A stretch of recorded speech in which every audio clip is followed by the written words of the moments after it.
Alright mga drops, may pupuntahan tayo. Babiyahe tayo papunta sa Rodriguez, Rizal. So dadaanan natin yung hindi naman bagong kalsadang nagkokonekta sa magmula San Jose del Monte, Bulacan papunta sa Rodriguez, Rizal.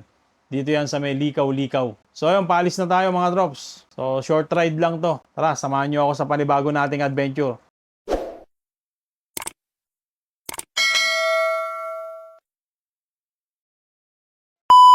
Alright mga tropa, nandito tayo sa may San Jose del Monte sa Bulacan. Sa tapat ng Star Mall sa San Jose del Monte. So ngayon papunta tayo ng Montalban, Rizal sa may Rodriguez Rizal. Try natin yung backdoor dito sa Likaw-Likaw. Likaw-Likaw tayo dadaan mga tropa. So check natin, update ko kayo kung kamusta na yung kalsada na nagdudugtong sa bayan ng Bulacan at Rizal. Particular dito sa San Jose del Monte papunta ng Rodriguez, Rizal. So dito tayo, kakanan tayo sa may Igay Road. Itong binabagtas nating kalsada, ito yung papunta ng Minuyan dito sa San Jose del Monte. Pag dinire-diretso natin yan, papunta yan ng bayan na Norsagaray, Bulacan. Dire-diretso lang yan mga tropa. So maganda rin yung mga kalsadaan dito. So dito tayo kakanan sa may Igay Road. Siguro bibili muna rin kami ng makakain namin para doon sa pupuntahan namin. So may bibisitahin lang tayo. Alright, Alphamart. Anong bibili natin? Doon na lang. Tara, doon na lang. Marami doon sila Kuya Luis Banda, diba? Tara, doon na lang. Alright, let's go. Huminto lang tayo sandali dito sa Alphamart. Dito sa may San Jose del Monte. Second time nating dadaan dito, kaya lang yung first time madilim. So hindi na namin tinry gumawa pa ng video dahil sobrang dilim. Tingnan natin kung may mga rough road pa rin, kasi nung first time naming dumaan dito may mga rough road pa rin. Dito yung papuntang sa may Paradise San Jose del Monte, Bulacan. Medyo bulubunduking lugar din yung dadaanan natin dito. Para rin tayong rito, nag short ride. Medyo ingat lang din dito sa papasok dito, tagusan ng San Jose. Ito yung tinatawag na Likaw-Likaw Road, tagusan ng San Jose papuntang Rodriguez, Rizal. So medyo ingat lang din dito kapag gagabi, kasi sobrang dilim. May mga nababalitaan tayo rito, maraming naagawan ng motor. Ingat lang din. Dapat meron tayong kasama mag-ride dito pagdadaan tayo rito. Nung dumaan kami rito ng gabi, 4 na motor kami. Kaya hindi naman kami masyadong nakamba. Probinsya rin ang daanan dito mga tropa. Mag-iisang kamay pa si ate Ano man, sumemplang pa to. Pababa pa naman yan Kung mamaya masagasaan ko pa yan pag sumemplang. Madadamay pa tayo dyan. Dito rin mga tropa yung una nating madadaanan dito, yung way papunta ng Padre Pio. Familiar kayo? Dito rin yung papuntang Padre Pio. Igay, San Isidro, ang daming gulay Yung paligid niya, bentahan ng mga gulay at prutas. Maaring sariling tanim nila yan, kagaya niyan mga gulay, prutas pa rin. Eto pa sunod-sunod mga trops. So maaring sariling pananim din nila nang gagaling yung mga yan. Dito kung sa malamig talaga panahon dito. Medyo kumikipot ang daan dito. Welcome to Barangay San Roque. Uy, may Beverly Homes pala rito. Beverly Homes, San Jose del Monte, Bulacan. Sobrang dami na ng subdivision dito sa bayan ng Bulacan. So expect na dito sa parte na to lalo pang madadagdagan yan dahil tapos na halos yung kalsada, nadadaanan na yung tagusan So kung taga Norsagaray, Bulacan ka, lalo dito sa San Jose del Monte, pupunta ka ng San Mateo, Rizal, Rodriguez, Rizal, hindi mo na kailangang umikot pa ng Commonwealth. So dito na yung pinakamabilis na daan. Yung dinaanan namin ng gabi to mga tropa, parang yung mini horror house. Sobrang dilim.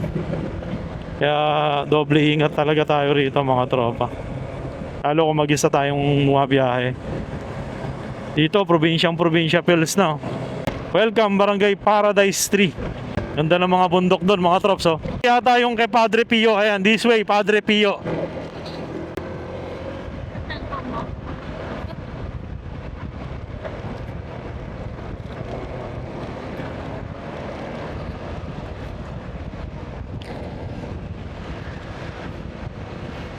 Bundok dun mga tropa, yung bundok ng Sierra Madre oh. Part pa rin ng ano pala to ha, mga trops ng Sierra Madre Mountain Range. Itong Rodriguez, Rizal at Bulacan part na to. May mga paliguan din dito mga tropa, may mga pasyalan na rin dito eh. Kaya lang hindi pa namin to na ano, na-explore yung lugar na to. Ito pa naman yung pinakamalapit. Welcome to Barangay San Isidro. Kanina pa tayo Barangay San Isidro ha. Oh, probinsya mga tropa, parang ganito rin yung dinadaanan natin sa Pangasinan. May isang lugar tayo na nadaanan sa Pangasinan, ganito yung kalsada eh. Ma-appreciate mo kapag araw. Kaya pa, ang lugar tahimik. Dito talaga konti lang, konting-konti yung sasakyan. Sisilbing ano lang siya eh, alternate route. Hindi rin lahat eh nakakaalam ng kalsada na to. Ito meron pang isang kalsadahan dito. Saan kaya papunta yan? Ito na yung pinapakanan tayo. Pero dati nun diniretso namin eh. Dito tingnan natin. Hinto tayo rin sa may kanto. Kasi nung gabi doon tayo dumaan dahil nag-alangan tayo di ba? Pero pabalik dito na tayo. O dito na tayo Dan.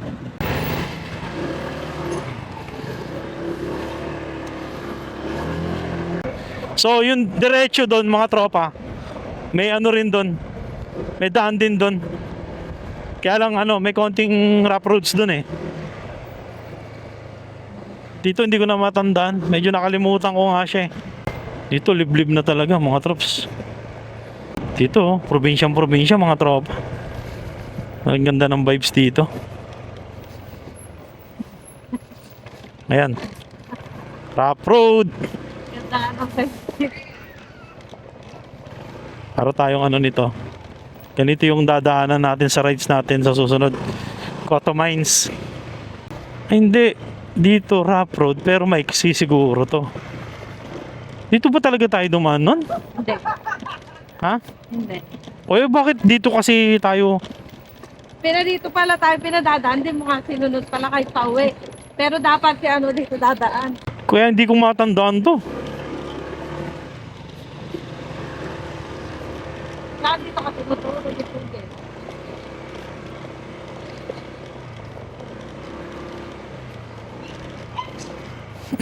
Paglabas mo naman doon na. Dun no. May naalala ko, ang labas dito yung kalsadang may ano, kurbada. Pero hindi talaga tayo dito dumaan nun. Hindi.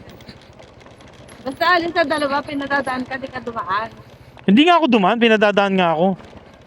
Pero siya, dito niya tinuturo yung ano, lumagpas siya eh.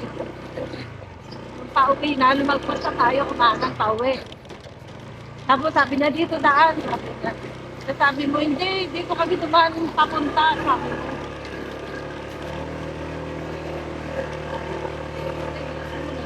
Pero kalimutan dito.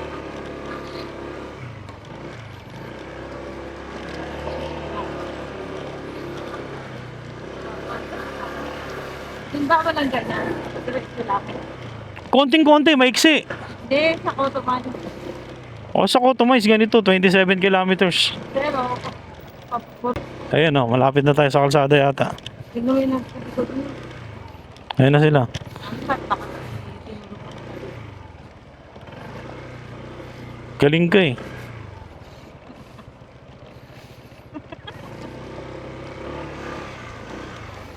Sabi nga nila, yung adventure, hindi dumarating sa hindi mo inaasahan. Practice lang to, practice para sa Cotto Mines. So ayun mga tropa, abangan nyo sa mga susunod na video natin yung Cotto Mines ha. Kaya patag na daan na. Pero pag ganun lang tayo, diretso oh. Oh, dapat doon tayo nang galing oh. na may kita.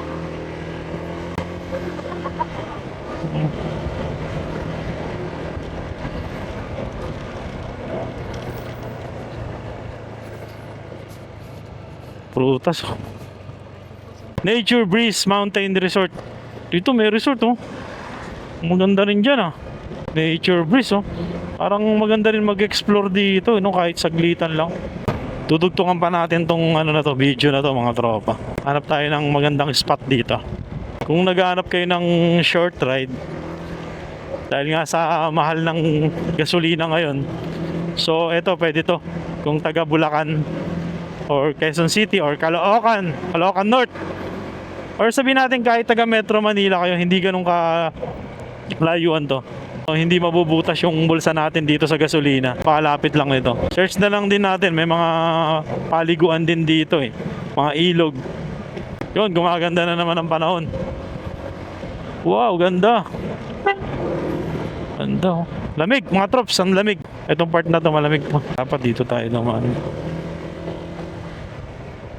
Ayan, dyan yun. Diniretso ni ano. Sabi ko, hindi, kanan tayo. Doon yun. Oh, dapat doon tayo lumabas. So, iba yung dinaanan natin. Sinunod natin sa Google Maps. Eh, part lang na basag yung kalsada. Basag-basag yung daan. Pero okay pa rin. Oh, dito merong ano. Ano to? Malamig sa part na to. Oh. Okay dito sa part na to, mga tropa. Hangin. Malamig yung hangin. Okay dito. Hacienda Jenson Farm and Resort. Meron pa tayong madadaan ng rough roads dito kung hindi pa nagagawa. Kung hindi pa nasisemento. Parang sarap tumambay doon kanina. Overlooking. Ang ganda rin, overlooking. Oh. Ganda ng mga bundok. Oh. Ganda ng mga bundok doon. Ito yata yung rough roads. So ito may rough road dito, mga tropa. Oh, may mga bato. Yun lang, medyo sementado siya na nagkabasag-basag yung kalsada. Pero dito, ito rough roads talaga to. Dito yung gabi nun eh, madilim. Yun, maganda. Maulap pa nga dun oh, maulap o pollution. Tapos natatandaan ko parang pagbaba nito, may rough roads pa.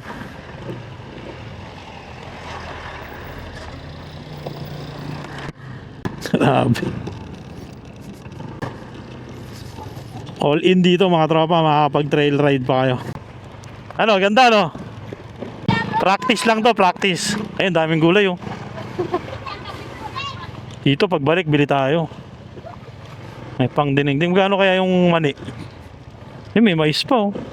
Rizal Provincial Mobile Force Company. May checkpoint dito mga tropa. May barikada yung mga kapulisan natin dito. Pero wala namang ano, nagpapahinto. So, for safety lang naman. Ah!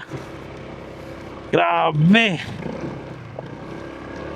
Ay, hindi ko pala pinatay yung ano ko. Kalimutan ko patayin yung TCS, kaya parang hirap doon kanina. Kayang-kaya naman. Basic na basic yung kalsada kahit na rough road. Kung ganito lang sa Cotto Mines, kayang-kaya kahit anong klaseng motor. Lapit na tayo, 9 minutes. Rough road gaming. Dito may konting espalto, kaya lang basag. Ayan na, sementado na rito. Natutuyo na yung mga dahon ng ano, saging sa sobrang init. May camping site yata doon, no? May tent eh. Camping site ba yun? May tent eh. Magmula doon sa nasukan natin kanina, nasa 15 kilometers na yung binabiyahin natin, binabagtas natin kalsada. Maiksi lang naman yung rough road doon. So ito na, dito na tayo sa Rodriguez. Feeling ko iba na yung amoy eh. Ayan, senyales na yon. Yung amoy. Dump site, daming dump site dyan, no? Ayan yung mga sign pag may nakita kayong mga ganyang kalalaking mga dump truck. Lalo na pagka doon ka nagdaan sa may bandang Kayatas, Litex. Talagang amoy na amoy mo. Dito kasi yung dump site talaga, kilalang dump site ng Metro Manila. Ayun, no? Ganda ng bundok doon, no? Kaya lang, ako nagtataka, mainit, pero para siyang may pag. Feeling ko hindi ang pag eh. Pollution yan eh. Masyado ng polluted talaga Metro Manila, mga tropa, kung mapapansin nyo. Ewan ko lang kung makikita sa camera eh. Polluted na masyado, mga tropa. Wala, malapit na tayong kumanan. So kanan na tayo rito, mga tropa. Palatandaan, meron terminal ng tricycle dito. So ayun, may arko. Mas kakanan kayo rito. Ayan naman yung ano, terminal ng tricycle. Dito tayo, barangay San Jose tayo. So ayun mga tropa, napakita na namin sa inyo yung ano, kalsadang nagdudugtong kokonekta sa bayan ng San Jose del Monte, Bulacan, papuntang Rodriguez, Rizal. So yun, yan yung updated. Medyo may konting rough road, pero siguro 90% all goods. Kinumpute ko kanina yung kilometrahe ko. So, parang estimated ko nasa 18 kilometers lang siya. Mula dun sa highway ng San Jose del Monte, Star Mall ng San Jose, ng SJDM. Iksi lang mga trops. Kaysa iikot ka pa ng Commonwealth, dadaan ka ng Commonwealth, tapos dadaan ka pa ng Caloocan North, napaka-traffic. So, ayun mga tropa. So, sana nabigyan ko kayo ng update. Sana nakatulong ulit tong video na to mga tropa. Sana mga tropa huwag kayong magsawang sumuporta sa mga video natin. Alright, andito na kami sa subdivision o sa lugar na pupuntahan namin. Hanggang sa susunod na biyahe, marami pa tayong pagsasamahan. Tayo yung tatandaan kay J-Force. Hindi lang basta biyahe ang dala, kundi ala-ala. Peace. Kung nagustuhan mo ang ride na to, paki-like, share at subscribe. Mas marami pa tayong iikuting lugar. Kasama ka.